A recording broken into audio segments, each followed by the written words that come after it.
Hello and welcome to another Record Women, where over the next 15 minutes we'll feature issues that are important to you, as well as having the latest fashion news, showbiz headlines and celeb interviews. So here's what's coming up on today's programme. Are you considering cosmetic surgery? We speak to one woman who's trying out the latest eye procedure. Bev meets a Bond girl who's now settled in Troon. What do you take on holiday with you? Two women show us their suitcases. And we hear from Britain's Got Talent winner Jai McDowall as he releases his new single. First on the show, as we get older, our bodies and faces begin to change, unfortunately. That's why many of us turn to cosmetic surgery and treatments. Well, I met one Glasgow surgeon and one of his patients who recently tried out the latest eye procedure.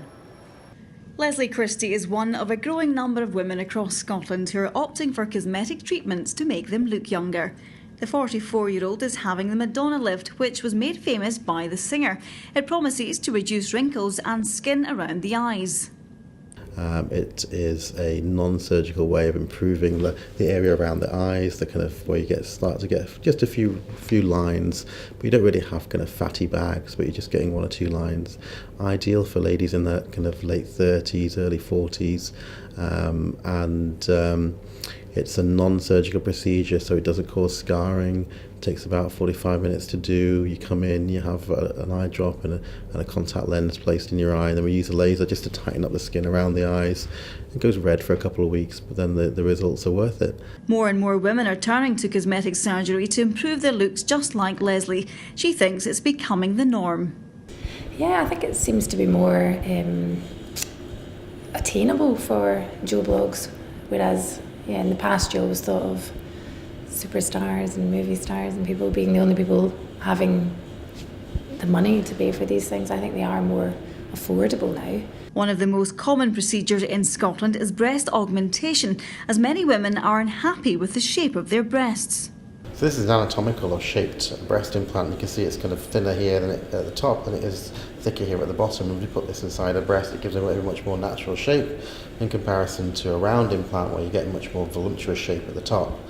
I'm increasingly seeing ladies who've had children and lost volume in their breasts, and they want to have back the breast that they lost, and they want a natural looking result. And if you use an implant like this, you put it partially underneath the muscle, it all looks very much more natural. The advantage of that being if she was in a bikini, people would struggle to notice whether she'd had her implants, breast implanted or not. They just think she looks like she's got nice breasts for her age, and that's the kind of look that older women are looking for. With rounder implants, it's very much more kind of more augmented look that they get. So with treatments and surgeries available for every type of beauty problem, would Leslie go back for more work? I think you still want to look like who you are to start with, things to enhance rather than... I don't want to look like a 20-year-old when I'm 70, but I'd like people to think I look good for my age. So, yeah. Well, there's one woman who certainly doesn't need any cosmetic surgery, and that's Aussie actress Virginia Hay.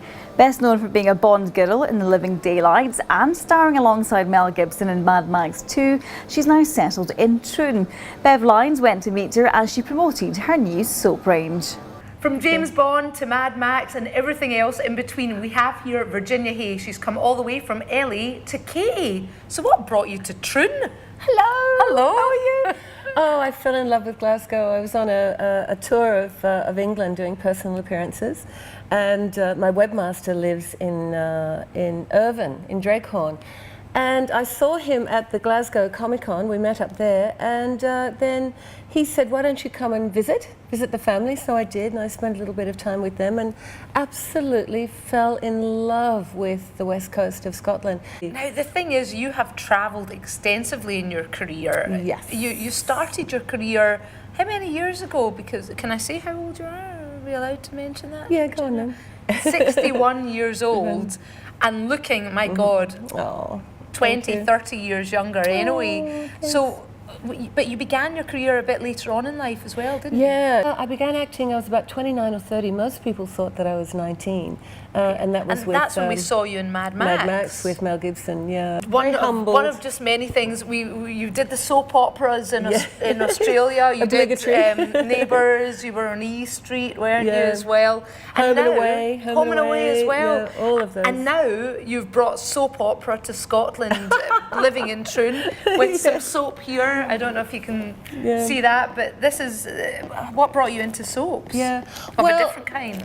Soaps. Well, I'd always really loved perfume, and when I was doing personal appearances in America, people used to comment on my perfume all the time. The fans. You sure they weren't just chatting you up? Maybe they were, but maybe, well, that means the girls were as well. No, but no, they were very, very sweet to me and very complimentary. So I started making. They asked me if they could buy my perfume, and at first I said, well, no. But then after a while I thought, well, why not? And I looked at all the other actors signing autographs, and they had their music CDs and DVDs and books and things on their tables. And so I thought, well, why not? No one else was offering perfume, so I thought, why not make my own product? And then coming back here to the UK to do personal appearances here, I just thought I wanted to settle, in the UK. Certainly wanted to get settled in Troon.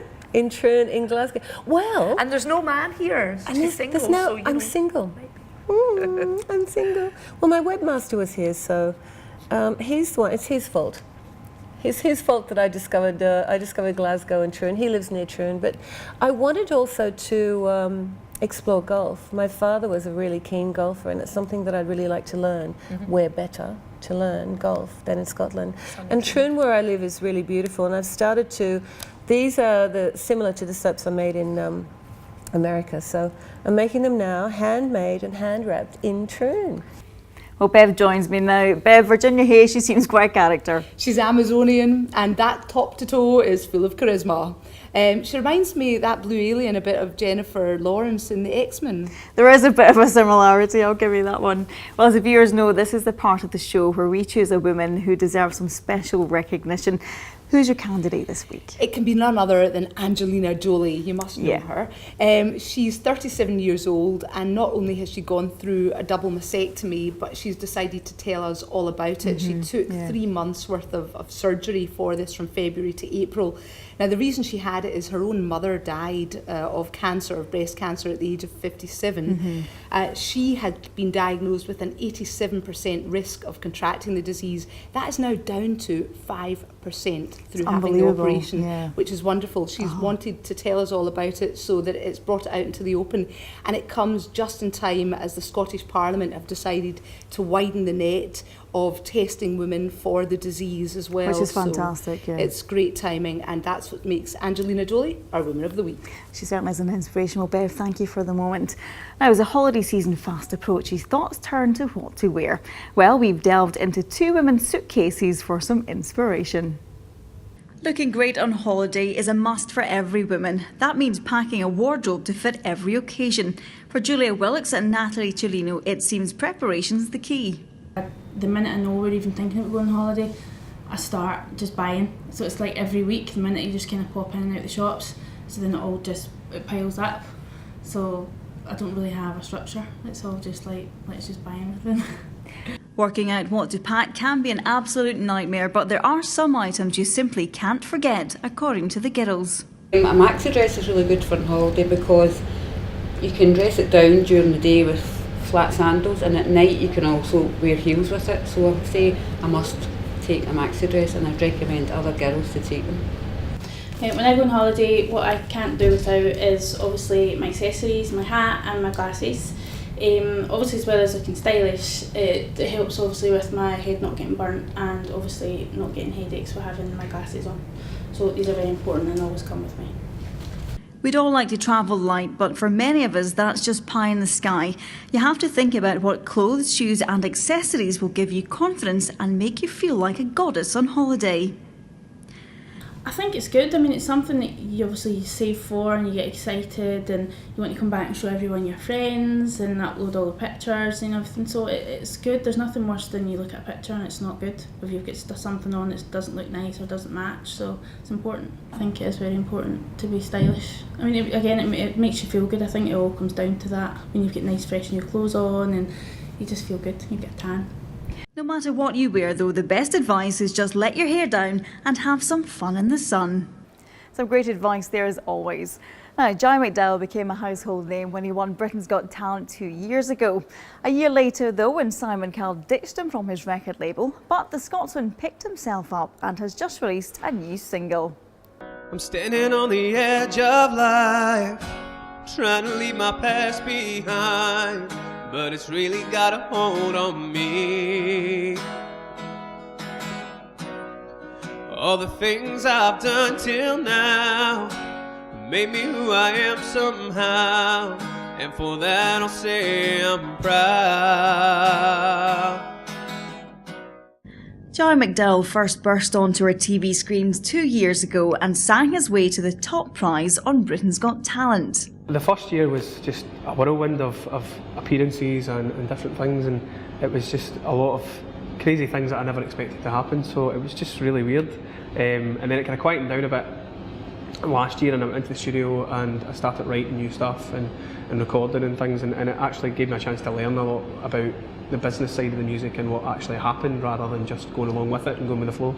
After a rollercoaster year, he's now back on the music scene since splitting with Simon Cowell's Psycho label. Well, obviously at the time I was a bit gutted, because it's like losing a job. You kind of go through that stage of, oh, all right, okay. But then I think now, looking back, it's quite a good thing as well, because it gave me the chance to learn on my own, you know, and to go forward and to start writing stuff and get to where I am just now. And it's not, I mean, it's been quite not an uphill struggle as such, sort of slight incline struggle, but it's been worth it, because you learn things that I wouldn't have learned otherwise. The Ayrshire Lads released his new single, Got to Let Go, which he says reflects on his career to date. Some mistakes I should have known, but then again they made me grow. I stand tall. There were times it was hard to breathe, won them battles and I didn't leave.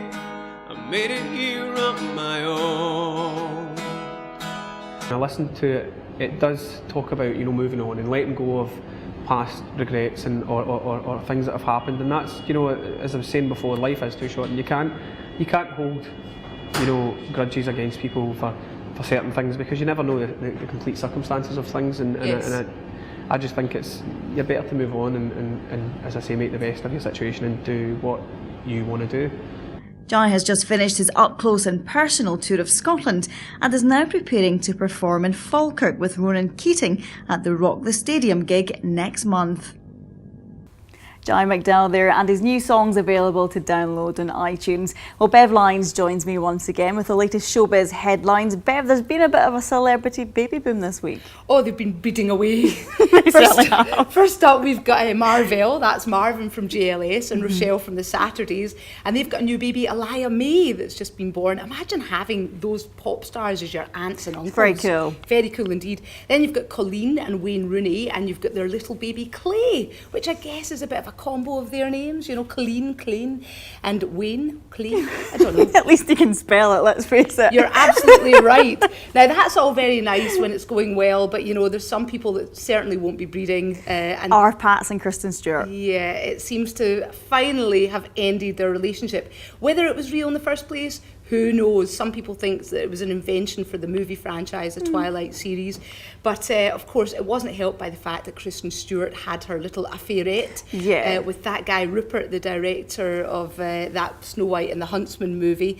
And then, of course, it was exacerbated by the fact that our Pats had a birthday party held by her, and then he never turned up. She deserves that, though, let's face it. So now he's been seen with his pickup truck leaving her mansion in LA with lots of suitcases and the dog in tow. You've got to take the dog during a split. So it looks like it's finally over, but who knows, we'll have to watch this space. Of course, another celeb couple have picked up where they've left off. Calvin Harris and Rita Ora, they've been stepping out quite a lot recently. Now they have. They were first spotted at Chateau Marmont earlier this year. I think it was around about April. She'd split, of course, from Rob Kardashian last year amid full publicity. He felt that he was hard done by. She and Calvin have been spotted. She's been on his private jet, and of course they went to Daft Punk's party in London there just at the weekend, and they've been seen smooching. So it's full steam ahead. Whether or not it'll last, who knows, but she'll certainly get a #1 out of it. Oh, cynical, controversial. That's what we like. Well, speaking of #1s, out at the cinema this weekend, of course, is The Hangover 3. That is destined for the #1 spot cinema-wise. Well, once again, Bradley Cooper and co take to the reins. It's an excellent franchise. It's very funny. It's fast-paced. It's got lots of humour.